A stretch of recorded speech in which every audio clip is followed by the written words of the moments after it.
Kaibigan, kalyabi, mayroon ka bang problema? Sasakyan ng kotse, may problema sa makina. Tayo na kay makinistang pobre, susolusyonan, diagnostic ang kailangan. Makinistang pobre, isang magaling na mekaniko. Makinistang pobre, mayaman ang puso sa pagtulong. Mag-subscribe na kayo. Mag-subscribe kay Makinistang Pobre.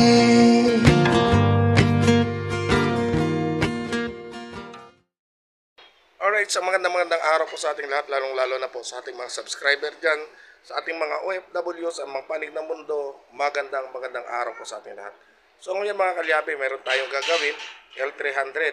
So sa loob ng 3 buwan, bakit ayaw na tumakbo at ayaw na maikambyo? Ayan, may kakambyo siya pero ayaw na halos tumakbo. So ano nga ba ang diferensya at kung ano ang naging dahilan at bakit 3 buwan lang ang inabot at bumigay agad yung kanyang clutch. Alright, so tara and let's go.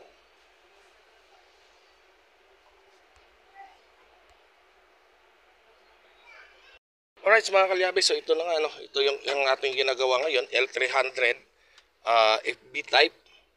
Ayan. So ito ay modelo na Euro 4 na itong makina.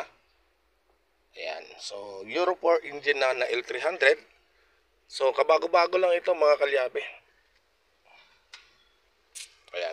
So binaba namin ang transmission sa kadahilan ng ayaw umusad. Ayan, yan na po yung kanyang transmission. So binaba namin, hindi ko lang nakuha ng video kanina kasi masyadong masikip sa ilalim, kaya hindi na natin kinuhanan ng video. Ayan. So kung napansin niyo mga kalyabe, ayan o. So nagkaroon na ng mga balahibo. Ayan. So anong dahilan at bakit nagkaganyan yung clutch lining? Ayan. So kung napansin niyo, talagang hindi na maikakambyo yan kasi wala na siyang lining at inabot na yung kanyang pressure plate. Ayan. So nagbakal to bakal na. So sa loob ng 3 buwan, bakit ganito nga bang inabot nito?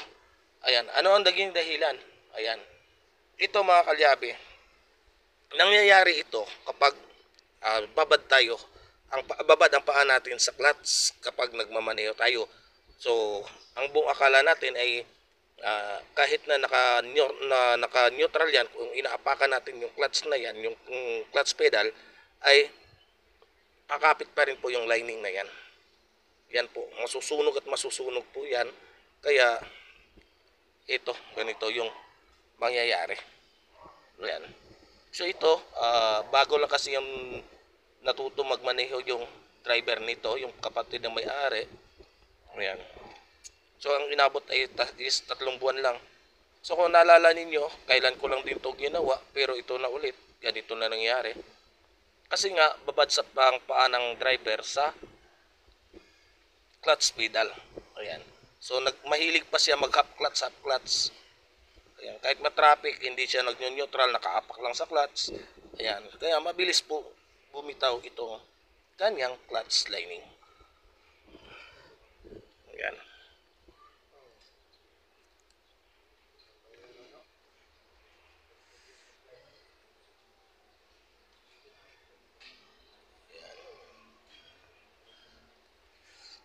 So sunog na sunog talaga to mga kalyabe. Ayan. Inabot na yung bakal. Kung napansin nyo, kanaskas ng bakal. Ang bakal na yan, yan ang tumama dito mismo. Ayan. So sayang, bago pa naman. Oh. Bago to mga kalyabe. 3 buwan lang ay inabot.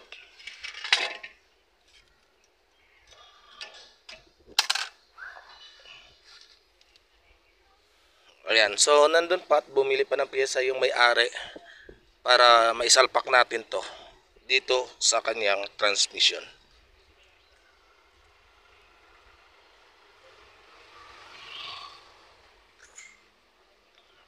Ayan, tapos lilinisin natin yan buo lahat para tanggal yung mga alikabok niya, yung kanyang particles doon sa kanyang flywheel. At magliliha pa tayo ng flywheel niyan para mawala yung sunog.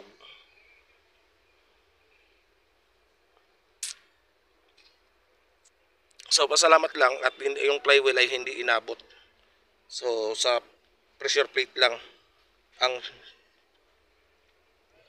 tinamaan.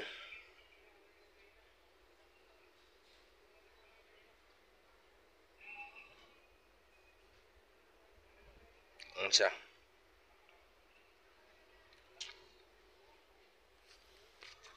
So kasi mga kalyabe, pag nagmamaneho tayo, ito yung clutch niya. Hindi pa natin pwede tumadiin ngayon kasi nakatanggal yung kanyang secondary clutch, secondary master. Kaya hindi ko to pwedeng idiin para baka lumuwa doon yung kanyang piston sa baba. Ayan, so dapat pag nagmamaneho tayo ay wag nakaapak dito. Wag nakadiin ito ng konti. Kasi konting diin mo lang yan mga kalyabe, luluwa na kaagad yung ating piston kasi hydraulic po ito at magkaroon po yan ng contact yung ating lining doon sa kanyang pressure plate at saka sa flywheel. So dapat pag bitaw ng clutch, pag tumatakbo na, wala na yung paa natin dito. Pero pwede naman na nandito pero siguraduhin mo na hindi ka nakadiin. Siguraduhin mo na hindi nakaapak doon, hindi angat ito, hindi nakadiin dito. Walang force na nai-apply dito. Katulad sa akin, nagmamaneho ako, ang paa ko dito lagi sa clutch pero hindi po 'yon nakadiin. Nakaangat lang po 'yung sa aking paa. So kung titingnan, kaya lang naman ginawa ng driver 'yon kasi baguhan po siya, namamatayan pa siya kapag mga ahon-ahon ng konti, namamatayan pa po siya ng makina. Kaya gano'n ang ginagawa niya, nag-half clutch siya. Ayan, so bali parang practice pa lang siya ng driving.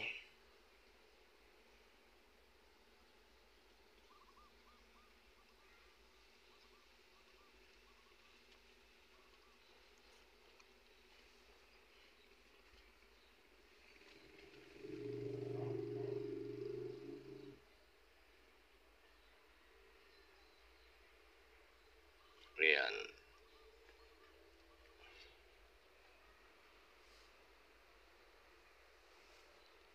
So mamaya, ipapakita natin sa inyo yung bagong biniling clutch lining. Right? Alright mga kalyabe, so ito na yung bagong clutch lining na ating gagamitin. XCD, baka naman! Ayan. So bago na po yan. At magandang klase po yan ang ating kinuha. Ito na rin yung kanyang bagong clutch cover. Kasi tinamaan na rin ng gusto yung kanyang clutch cover. Inabot na kasi ng bakal. Pa! Ayan. So bubuksan lang muna.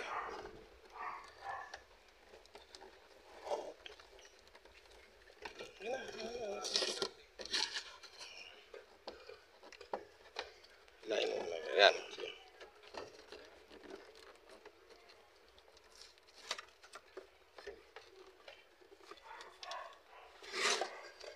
Ayan. Ayan na siya mga kalyabe. So bagong bago yung ating kakabit na naman. Ayan. So hindi na natin pinapapalitan ng release bearing kasi bagong bago pang release bearing yun. 3 buwan pa lang. So hindi na natin papalitan muna yung release bearing. Ayan. Ayan siya. Right. So kakabit lang muna namin. Okay. Alright mga kalyabe. Ayan. Tips ko lang pala sa wala palang pag wala kang panintro, gumamit lang kayo ng bala ng ratchet ninyo na makakasya dyan sa butas na yan. Ayan, may pilot bearing kasi yan. Yan yung magiging guide ninyo kapag nagkabit kayo ng lining, clutch lining. Ayan. So kakabit lang namin muna mga kalyabe at hindi tayo makakabideo ha. Kasi medyo masikip talaga, alanganin. Alright mga kalyabe, ayan na, naikabit na natin. So, ayan, kung napansin nyo, sintrong-sintro po yung kanyang pressure plate. So, tingnan lang. Ayan, sintro po yan. Ayan, kung titingnan nyo lang tabi kasi sa camera natin yan ha. Ayan, so. Right, so kakabit na natin yung transmission.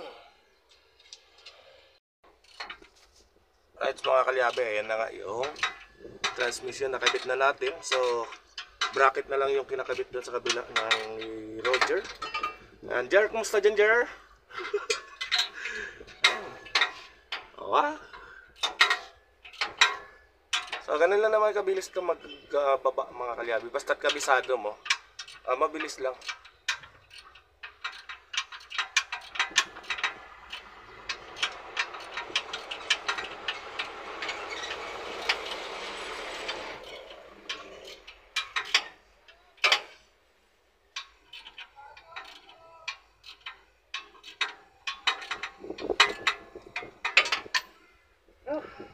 Pangalay.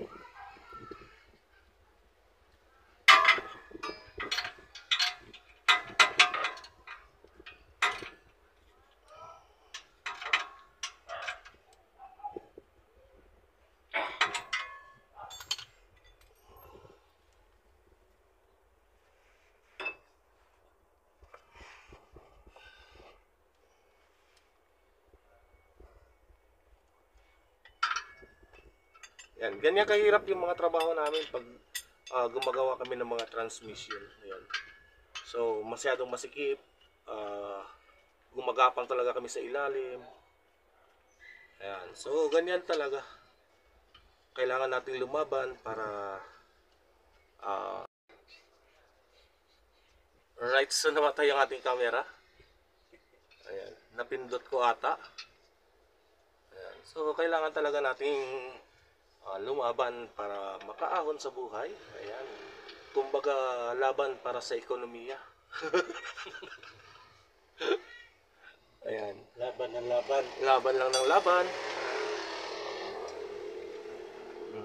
Kahit katgutom. Kasi hindi naman tayo pwedeng patamad-tamad. Magugutuman naman yung ating pamilya. Kaya, kayod lang. Di tayo bibigyan ng grasya pagka hindi tayo kumayod. Oh, kayod sa umaga, kayod sa gabi. Walang buka nito pagka walang grasya. Ang sabi nga naman ng iba, maliit ang buka, habang maliit ang kita. Alastik. Dinadaan lang namin sa tawa, yung pagod namin. Oh, ganyan lang talaga para hindi mo maramdaman masyado yung pagod. Patawa-tawa lang. Kasi pag seryoso ka masyado dito, makakaramdam ka talaga ng pagod. Right.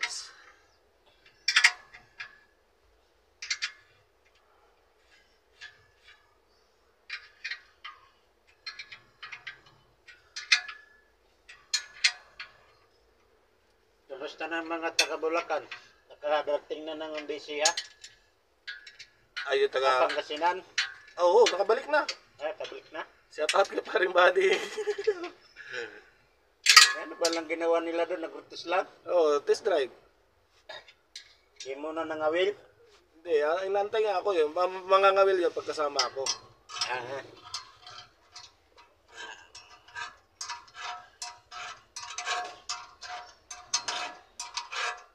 Ayan, tambutso na lang kinakabit niya na. Ayan.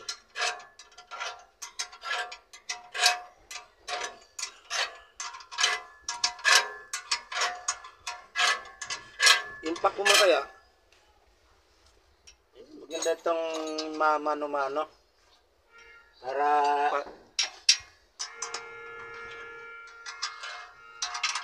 Para matagal-tagal na konti. Baka sabihin nila, mabilis lang ang gawa, mabilis lang ang pera.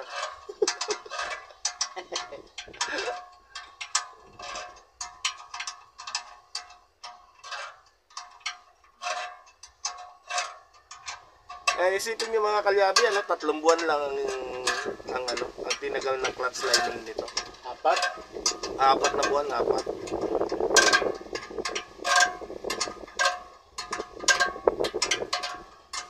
Grabe. grabe gumamit ng bayaw.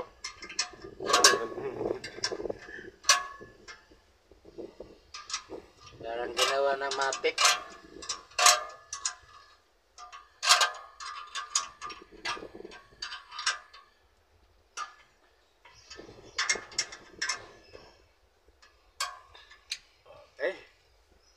Alright, so tapos na ang pagkabit ng transmission. So labas na naman kami.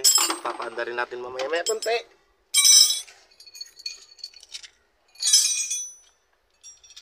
Alright.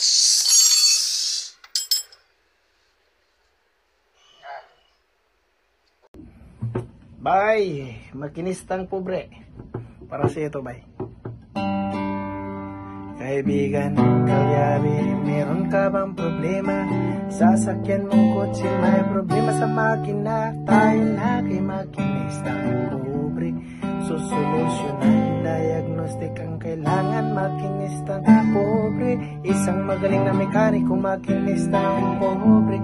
Mayaman ang puso sa pagtulong pobre. Makinistang pobre. Mag-subscribe na kayo. God bless, bye. Ingat.